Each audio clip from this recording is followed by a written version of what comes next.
Bismillahirrahmanirrahim. Assalamualaikum warahmatullahi wabarakatuh. Salam Sampurasun, Rahayu, Namo Buddhaya, Namaste, Om Swastiastu, Salam Kebajikan. Kembali bersama saya Hepzibah dalam Renungan Ramadan.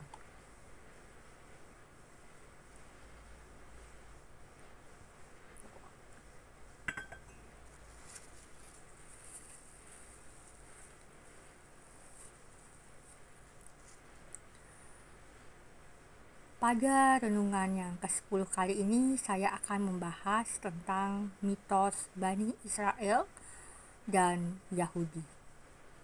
Pada renungan Ramadan yang ke-9, saya membahas mitos Allah itu male chauvinis. Mitos ini dari haikal kedua dalam 7 haikal yang berisi ayat Ali Imran atau Ocak Imran ayat 35 dan ayat-ayat surah Al-Isra atau Bani Israel ayat 77 hingga 80. Haikal kedua menegaskan bahwa Allah bukanlah male chauvinis dengan menunjuk atau mengordinasi Bunda Maria sebagai suksesor atau khalifah dalam hijrah pohon hayat rumpun Nabi Enoch, sehingga beliau adalah imam atau pemimpin serta nabi atau rasul dari umat atau di dalam umat Bani Israel. Apakah atau siapakah yang dimaksud sebagai Bani Israel? Siapakah yang dimaksud sebagai orang Yahudi?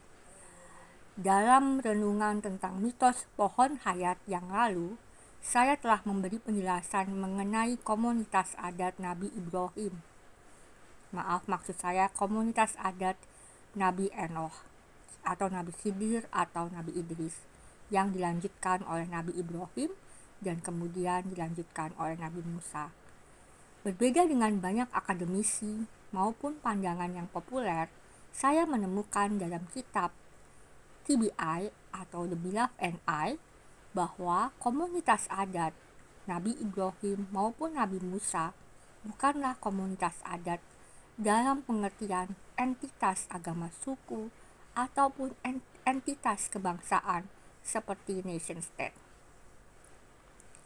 Benar bahwa mereka hidup di tengah-tengah suatu masyarakat adat atau tetangga-tetangga mereka menjalani satu atau beberapa macam adat resam. Tetapi secara spesifik dan partikular, komunitas adat Nabi Ibrahim maupun Nabi Musa adalah komunitas adat seperti halnya suatu tarekat sufi pada masa kini. Kemudian ada bentuk formal yang memisahkan diri secara khusus untuk menjalani disiplin atau lelaku tertentu. Ini saya sebut sebagai paleo sufi, dan itu adalah naziriyah seperti yang dipraktekkan oleh imam atau kadi Samson dan kemudian anak perempuan Imam Yefta menurut nazar ayahnya. Kemudian paleo sufi berikutnya adalah Rakabiyah yang disebut dalam kitab Yeremia. Dengan demikian adalah jelas sebagai berikut dari kitab The Beloved and I. Pertama, yang disebut sebagai Bani Israel atau bangsa Israel bukanlah entitas rakyat, agama rakyat suku ataupun apalagi suatu bangsa seperti definisi bangsa nation state modern. Saya ulangi, yang disebut sebagai Bani Israel atau bangsa Israel bukanlah entitas rakyat, agama, suku, ataupun apalagi suatu bangsa seperti definisi bangsa nation state modern. Bangsa Israel bukanlah hanya berdasarkan genealogi biologis yang mengklaim sebagai keturunan Nabi Yakub yang memperoleh nama Israel. Nama itu baru muncul sebagai payung bagi seluruh murid, abdal, dan muhib yang menerima otoritas spiritual religius Nabi Yakub pada masa kisah Sinai. Dengan kata lain, ribuan orang yang disebut Bani Israel di Sinai dan menerima wahyu bersama-sama dengan Nabi Musa, Nabi Harun, dan Nabi Miriam adalah para murid, abdal, dan muhib yang menerima otoritas spiritual religius Nabi Yakub, sekaligus trio nabi penerus Nabi Yakub itu di Sinai. Penting pula untuk diingat bahwa Nabi Musa juga menerima ijazah sidrah beliau dari Nabi Yetro atau Nabi Su'aib atau Sobab, bapak mertuanya. Beliau adalah bapak dari Zipporah yang diceritakan dalam salah satu ayat Al-Quran. Dalam sidrah umum yang dihafal oleh muslim di berbagai penjuru dunia sejak kanak-kanak, pohon hayat utama sebelum Nabi Musa ada beberapa, yaitu Nabi Zulkifli yang tidak lain adalah Amihud, kakek dari Nabi Yosua ibn Nun. Kemudian Nabi Ayub yang tidaklah lain adalah Yobab ibn Zerah, kepala suku atau raja masyarakat adat di Edom. Lalu Nabi Su'aib yang tidaklah lain adalah Yetro, dan kemudian Nabi Yusuf putra Nabi Yakub, dan seterusnya ke atas leluhur mereka semua. Jadi dari sini kita mengetahui bahwa yang kemudian dimaksud dengan bangsa Israel tidaklah lain adalah mereka yang berbaiat di Sinai untuk menaati dan memelihara Dekalog Al-Furqan. Karena itulah disebut sebagai anak-anak Allah, suatu perumpamaan yang digunakan untuk menanggapi tetangga-tetangga mereka yang memiliki keyakinan Tuhan memiliki anak yang memimpin suatu suku, desa, atau kota. The tribal gods. Kedua, baik dalam keseluruhan kitab The Beloved and I yang memuat himpunan Taurat, himpunan Zabur, himpunan Injil, dan himpunan Al-Quran, maupun dalam kitab Al-Quran, apa yang disebut dengan Bani Israel atau anak-anak Israel dapat merujuk kepada mereka sebagai pertama anak-anak Nabi Yakub, kedua yang berada di Sinai itu tadi, yang ketiga warga negara Israel Utara, yang keempat dan keseluruhan keturunan diaspora maupun peranakan mereka yang menjalani pandangan dunia Taurat dan adat resam dari Taurat dalam berbagai level.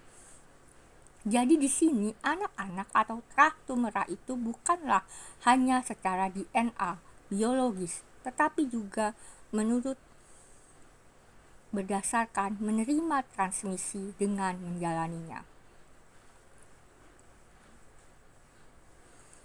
Kitab-kitab para nabi masa penjajahan Neo-Asyur dan Neo-Babilonia dalam himpunan Zabur maupun himpunan Injil dan Al-Quran kerap mengkritik Bani Israel karena mereka hanyalah mengklaim menerima baiat nenek moyang mereka dan melanjutkannya, tapi tidak benar-benar menaati dan tidak benar-benar memelihara Dekalog atau Al-Furqan dalam berbagai porsinya, termasuk menolak, menentang, dan mengabaikan, bahkan mempersekusi, membunuh, dan menyingkirkan para nabi atau rasul yang berasal dari sidrah karena berbagai alasan akibat dari kekerasan hati mereka.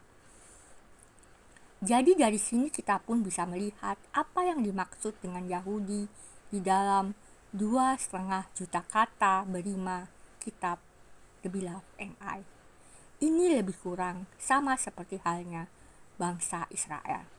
Pertama, dalam keseluruhan kitab The Beloved and I yang memuat himpunan Taurat, himpunan Zabur, himpunan Injil, dan himpunan Al-Quran, yang disebut dengan Yahudi dapat merujuk kepada mereka sebagai anak-anak Yehuda, putra Nabi Yakub, atau kedua penerus dalam ocak Yehuda, atau ketiga warga negara negeri Yehuda, atau yang keempat dan keseluruhan keturunan diaspora maupun peranakan mereka yang menjalani pandangan dunia Taurat dan adat resam dari Taurat dalam berbagai level. Dan sama seperti untuk Israel, cucu dari cucu dan segenap keturunan itu bukanlah hanya secara DNA biologis, tapi juga menerima transmisi dengan menjalaninya. Kedua, di dalam Al-Quran, secara khusus yang disebut dengan Yahudi juga adalah untuk mereka yang menolak otoritas spiritual religius Yahya atau Yohanes Pembaptis, Bunda Maria, dan Yesus Kristus. Ini adalah bentuk dari bagaimana mereka menolak, menentang, dan mengabaikan bahkan membunuh, mempersekusi, dan menyingkirkan para nabi dan para rasul yang berasal dari hijrah karena berbagai alasan akibat dari kekerasan hati mereka. Maka mari kita lihat dalam sejarah ketiga agama dari pohon Hadaat yang kini dianut hampir 5 miliar orang sedunia, Islam, Kristen, dan Yahudi. Mengapa banyak orang Islam membenci orang Yahudi? Di antaranya ini diwarisi dari nenek moyang Muslim awal yang berasal dari umat Kristen yang mengalami penindasan di Yaman pada masa Himyar. Penindasan ini diceritakan antara lain dalam surah Al-Buruj yang artinya gugusan bintang-bintang. Yang dalam surat itu memberitahu kita adanya suatu tablet, dan tablet yang dimaksud adalah tablet yang diterima Nabi Enoch dan diceritakan dalam kitab Yubelium yang ada dalam khazanah kekristenan Oriental pada abad 6 hingga 7 Masehi saat itu. Bukan hanya sistem konsensus Yahudi yang menjadi antek-antek Romawi pada waktu dulu telah merundung dan mempersekusi Yesus Kristus dan para muhib maupun abdal beliau selama 3 abad pertama Masehi, tetapi juga sistem imperialis yang ada di Himyar atau Yaman saat itu, abad 6 Masehi, melakukan hal serupa kepada umat Kristen Oriental di situ. Warisan kebencian itu kemudian diolah lagi oleh dinasti Umayyah dan Abbasiyah dan Utsmaniyah untuk merujuk kepada komunitas Yahudi secara umum, dan bukan lagi mengenai kecaman dan kritikan tajam Injil dan Al-Quran, serta dalam hadis-hadis awal terhadap sistem-sistem zalim yang mengklaim nama Yahudi dan Israel. Pada masa yang sama, para Muslim awal itu juga adalah orang-orang Israel dan Yahudi dalam salah satu atau beberapa pengertian yang telah saya katakan tadi. Muslim awal yang saya maksud di sini adalah para murid, muhib, dan abdal yang menerima dan mengakui otoritas spiritual religius Nabi Muhammad dalam hijrah pohon hayat yang berkelanjutan itu pada abad 6 hingga 7 Masehi. Seperti kategori Yahudi dan Israel, kategori Muslim juga ada beberapa artinya dan akan saya bahas pada lain waktu. Jadi orang Israel dan Yahudi pada abad 6 hingga 7 Masehi itu, ketika mereka masih meragukan otoritas Yesus Kristus, mereka hidup sebagai non-Kristen yang sebagiannya mengalami penindasan sangat dahsyat di wilayah-wilayah kekaisaran Romawi. Semua yang terjadi setelah pembantaian orang-orang Kristen di Himyar adalah perang Romawi Bizantin dengan Sasan Persia selama 2 kali. Yang kedua terjadi pada 602 Masehi sehingga 628 Masehi. Dari sinilah kita dapat memahami suasana politik, ekonomi, dan sosial ketika cerita-cerita mengenai Muhammad SAW dikatakan lahir pada 571 Masehi, yaitu akhir perang yang pertama. Lalu beliau berhijrah ke Yathrib pada tahun 622 Masehi ketika Yerusalem telah direbut Heraklius pada 614 Masehi dan seluruh Palestina jatuh di tangannya pada 621 Masehi. Sehingga hal itu membuat banyak orang semakin dapat menerimanya karena nubuatnya. Seperti yang disebut di dalam Al-Quran, surah Ar-Rumi telah terbukti, yaitu akan direbutnya kembali Yerusalem dari Persia ke tangan Romawi.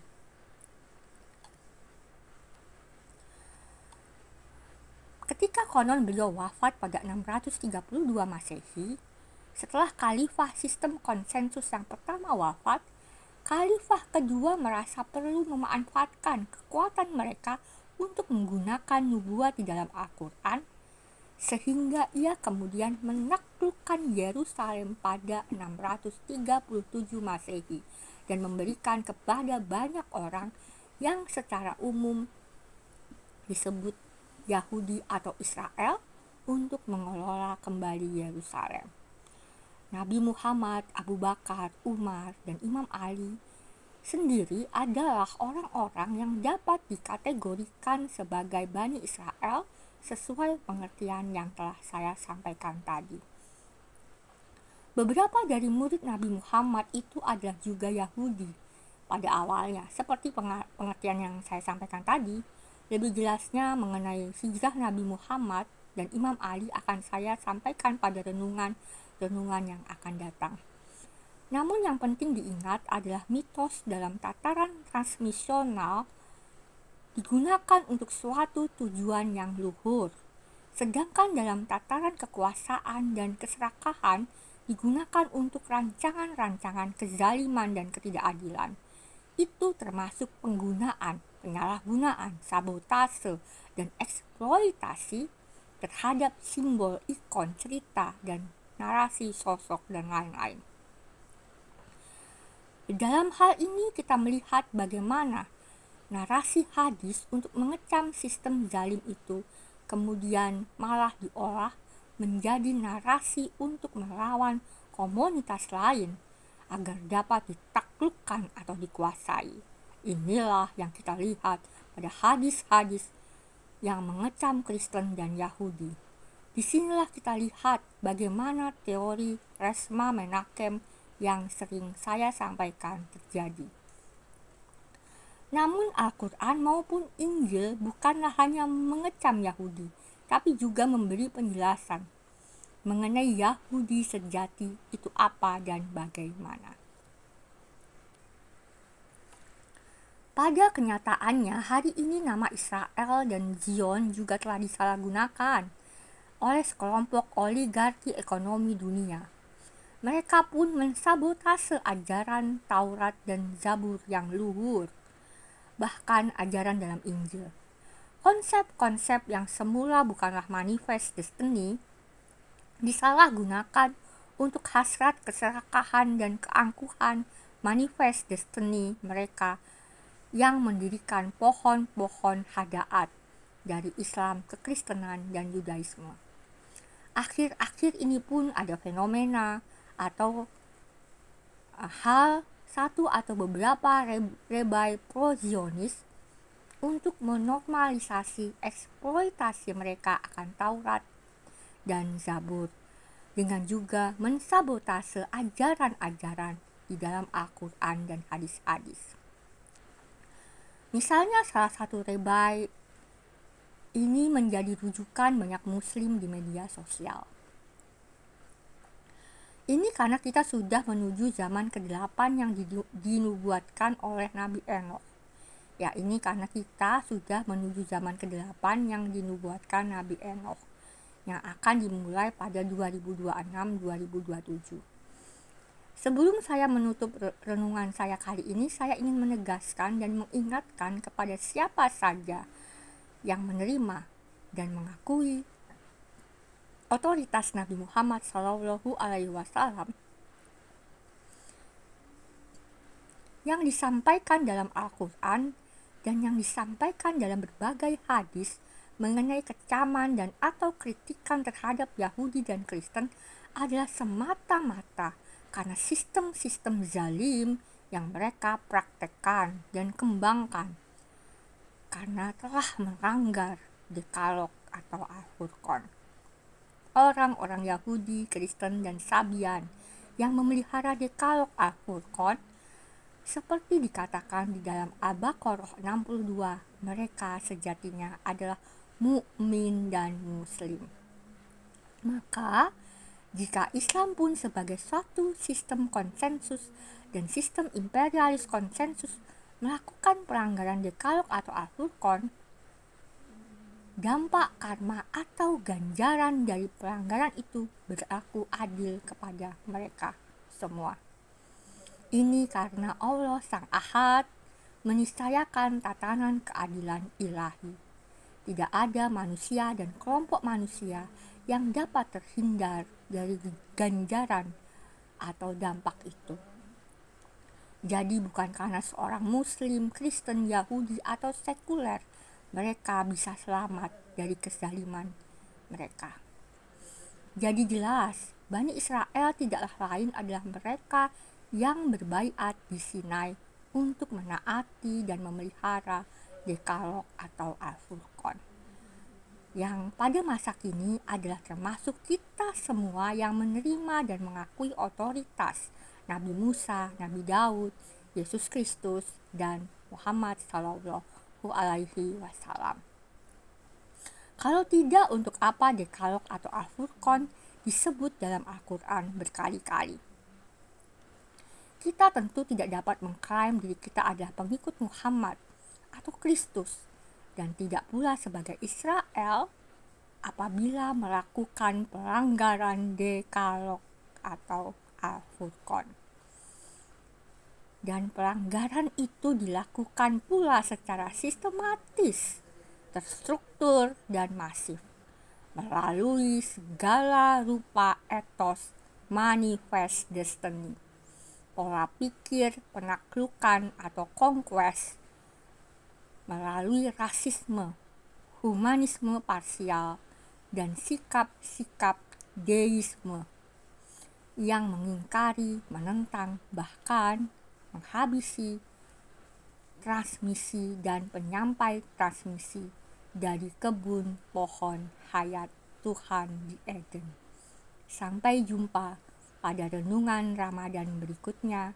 Semoga ada masa, nafas, dan kemampuan saya untuk itu. Sidamastu billahi fisabil haq wastabikul khairat.